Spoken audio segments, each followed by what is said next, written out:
Mother announced that my sister and her family would be living with us for free, and she told me you're an adult now, so pay $1,000 per month in rent. But I held back my laughter and said then pay $1,500 in rent, because that apartment building is. I am Samantha. I have lived with my father since I was young. My mother passed away from illness when I was 5 years old. She was always kind, reading me picture books and hugging me tightly before sleep. However, that warmth was suddenly taken from me. After my mother's absence, our home felt too cold and quiet. For the first few years, my father was submerged in grief. Yet, he tried to recover by immersing himself in his work. After some time, he started dating occasionally, but never introduced any women to me, likely out of consideration for my feelings. Despite this, we lived peacefully together.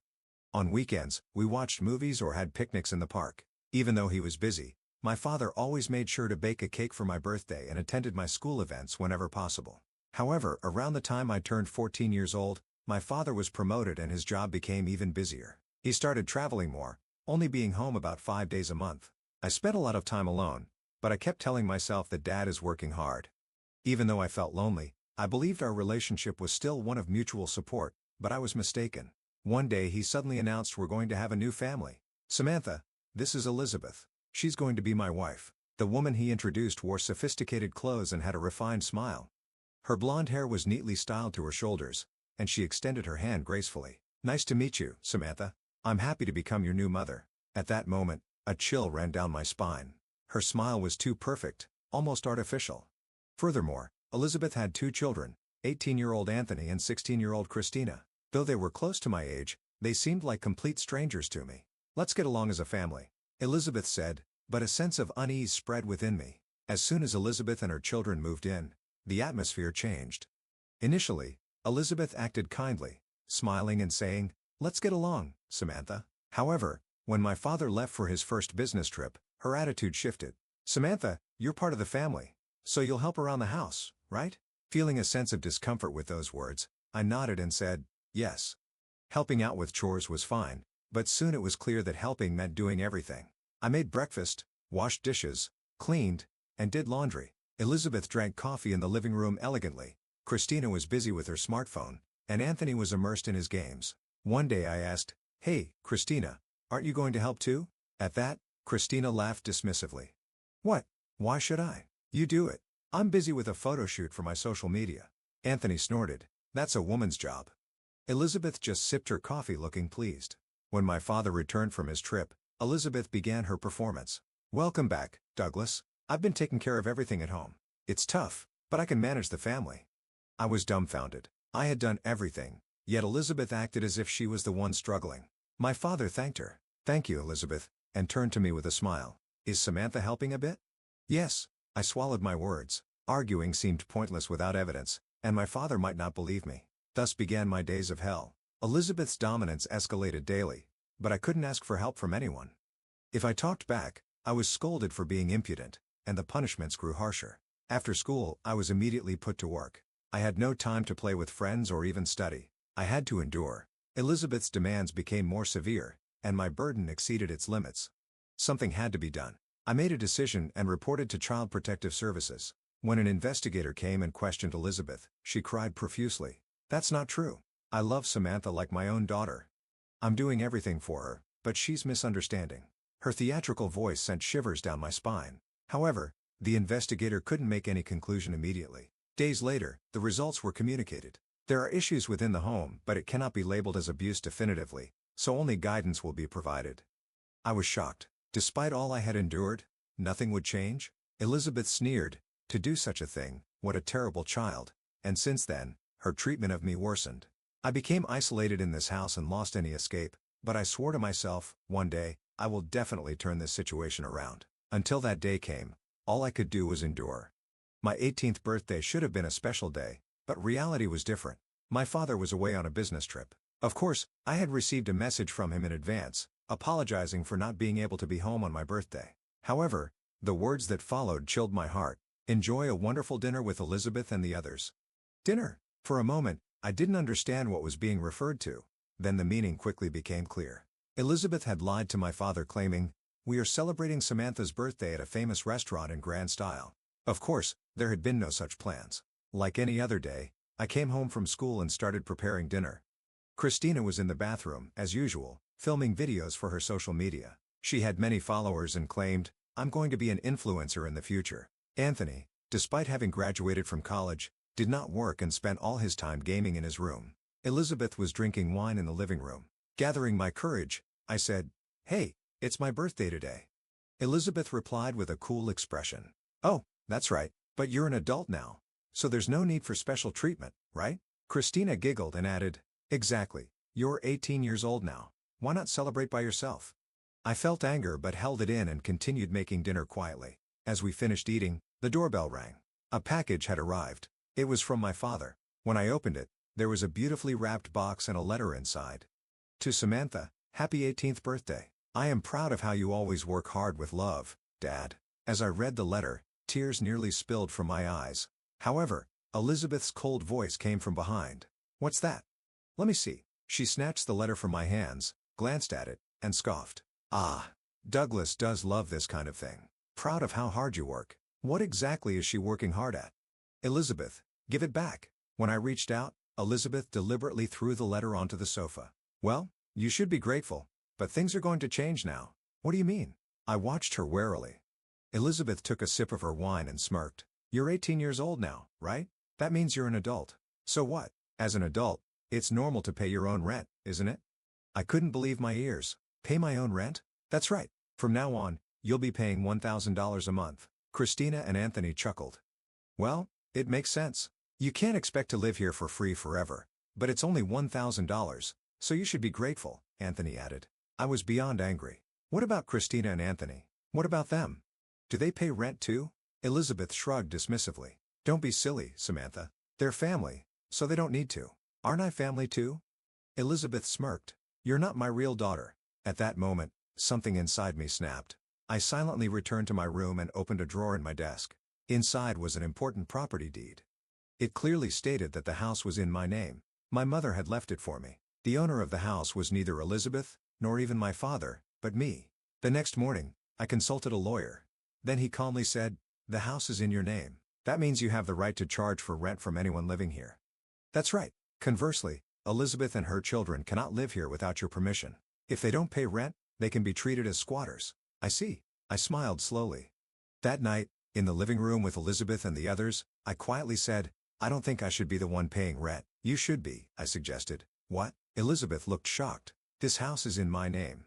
If you want to keep living here, you should be the ones paying rent," I explained. "Samantha, you're kidding, right?" Christina exclaimed in panic. Anthony tried to say something, but was at a loss for words. "If you don't pay, you'll need to leave," I stated firmly. "You're joking?" Elizabeth screamed, but I was done holding back. "Elizabeth, you said it yourself, didn't you? It's normal for adults to pay rent," I reminded her. Elizabeth's face turned red with anger as she yelled, "Douglas would never allow this." I responded calmly, "Then why don't you call Dad and check with him?" Elizabeth was left speechless. Silence took over the living room. My counterattack had finally begun. The next morning, I received a call from my father. "Samantha, can you talk right now?" "Yes, Dad. What's going on?" "Elizabeth called me. She said you told them they had to pay rent. Is that true?" I took a deep breath and answered quietly, "Yes, it's true." My father sounded puzzled.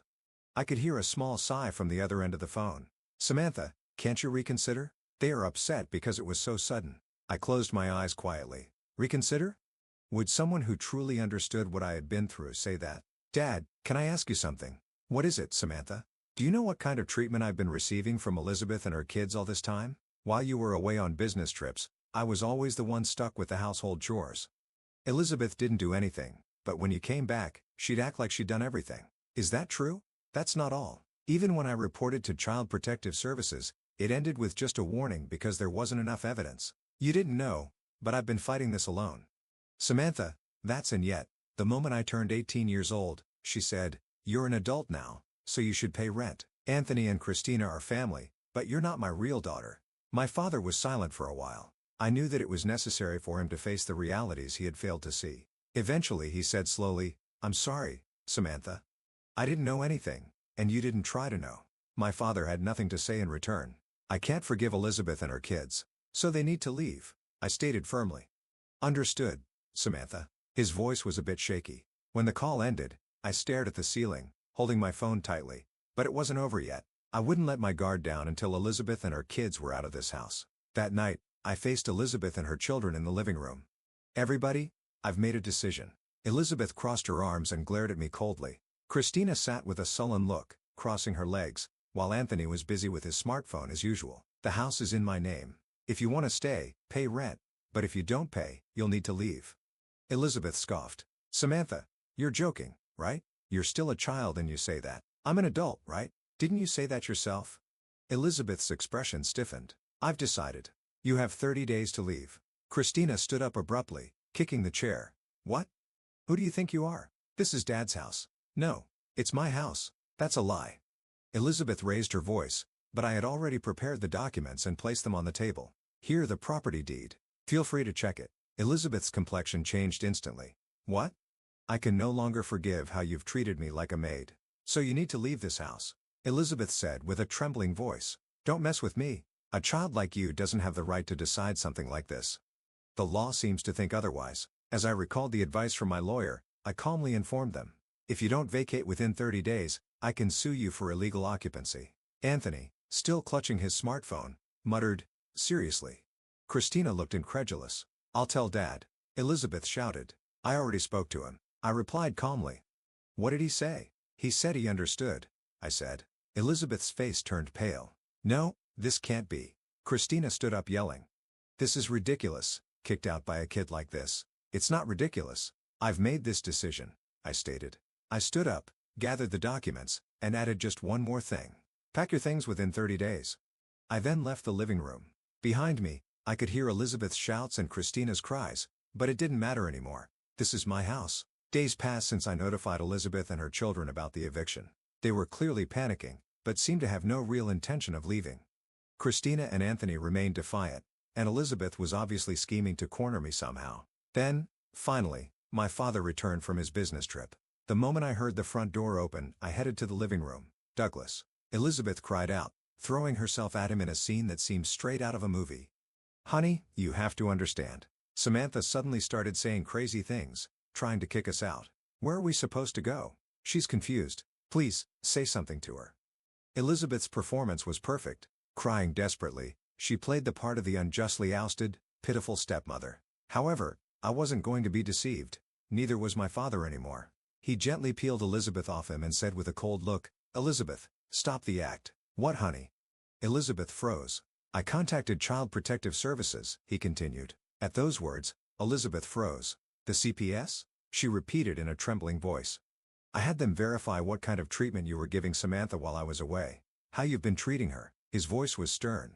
Honey, what are you talking about? I would never do such things. Don't lie, Elizabeth. His low voice cut her off. The CPS has records of past abuse reports from Samantha. There was no formal punishment due to insufficient evidence, but it was clear there were problems in the household. I quietly listened to their conversation, surprised yet relieved that my father hadn't just taken my word for it. He had actually checked the facts himself.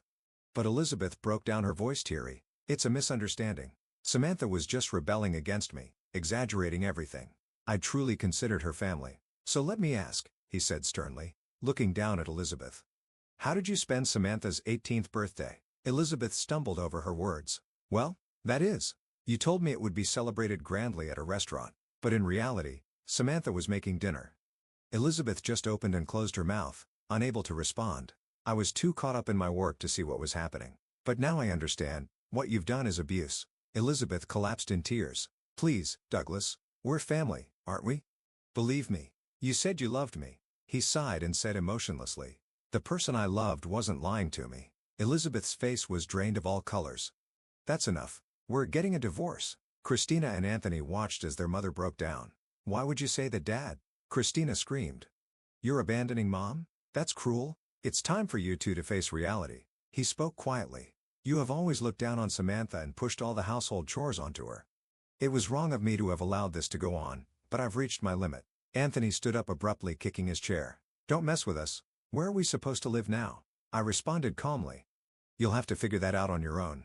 Christina and Anthony glared at me, but their words no longer bothered me. Elizabeth was still trying to cling to Dad. Please, please, this is wrong. Don't abandon me. The one who kept deceiving me was you, he replied. With those words, he slowly left the room. Elizabeth collapsed in shock. I looked down at them and stated plainly, "Pack your things quickly and leave." Christina, her face turning red with anger, shouted, "Even if Dad abandons us, this is the only place we have. Are you going to pay the rent?" I asked calmly. Christina was left speechless. "If you don't pay, it will be considered illegal occupancy." At this, Elizabeth fell completely silent. There was no longer any arrogance or grace in her eyes, only the look of a defeated dog filled with despair. This was the end. I muttered that to myself as I quietly left the living room. A few days later, Dad officially filed for divorce. He proceeded quickly with the proceedings through a lawyer against Elizabeth. She was left completely clueless as she watched the family she had built up crumble before her eyes, but more damning facts came to light. It was discovered that Elizabeth had been using Dad's credit card without his permission in the past. This was considered financial exploitation and even credit card fraud, and Dad's lawyer was preparing for litigation. Receiving this news, Elizabeth was at a loss for words and ultimately lost everything. The false world she had been upholding crumbled completely, and she left the house with a stunned expression. Anthony and Christina, having lost Elizabeth's support, were at a loss for where to go. Anthony continuously moved from one friend's house to another in a nomadic lifestyle, while Christina went through a cycle of living with her boyfriend, breaking up, and then swiftly finding a new boyfriend to ensure she had a place to live. They were forced to face reality beyond the false family they had built. With the liberation from Elizabeth's toxic influence, a sense of subtle relief began to wash over me. As those who were no longer needed departed, the house gradually returned to a state of peaceful tranquility. The noisy days seemed like a lie as the house was enveloped in a calm atmosphere. It became excruciatingly clear to me just how disruptive Elizabeth, Anthony, and Christina had been to the harmony of my world. At the same time, my father expressed his remorse repeatedly. Initially overwhelmed by an indescribable surge of anger, as time progressed, I found myself able to methodically work through my tangled emotions. "Samantha, I am truly sorry for everything. I was completely oblivious to the struggles you were enduring." He earnestly apologized. Regret and frustration were evident in his words. At that moment, I was uncertain about how to react. Deep down, I still harbored feelings of resentment that I found hard to forgive. However, considering he had been manipulated by Elizabeth too, I couldn't bring myself to blame him completely in my heart. I began to think that perhaps my father was just another victim too. Accepting this was not easy, but I decided to gradually try to reconcile. Initially, I was cold towards him, but gradually his sincere demeanor moved me. I may never completely forget, but at least I chose to mend our relationship without being bound by the past to move forward. Despite the difficulties, I managed to graduate from college. Each step held significant meaning for me. Initially consumed by problems at home, I had no room to think about my future. But after graduating and going through job hunting, I finally began to walk my own path. Then I made a resolution. I would remodel the house. I developed a desire to make that house a truly peaceful place this time. It was the house my mother left us where my father and I could start afresh with renewed spirits. "Let's truly make this a place where our hearts can rest easy," I declared as I initiated plans for the renovation. During this period, Elizabeth and the others faced their own struggles. Following her defeat in court, Elizabeth found herself accumulating debt in an effort to manage repayments, leaving her no time to enjoy her previous luxuries like sipping elegantly on coffee or indulging in stylish attire, as she grappled with her new, harsh realities daily. Anthony was trying to find a job but was having trouble securing employment due to his past issues. He was desperately searching for job opportunities, but was not progressing well. Christina, who had been thriving as an influencer on social media, faced backlash over a casual remark that went viral.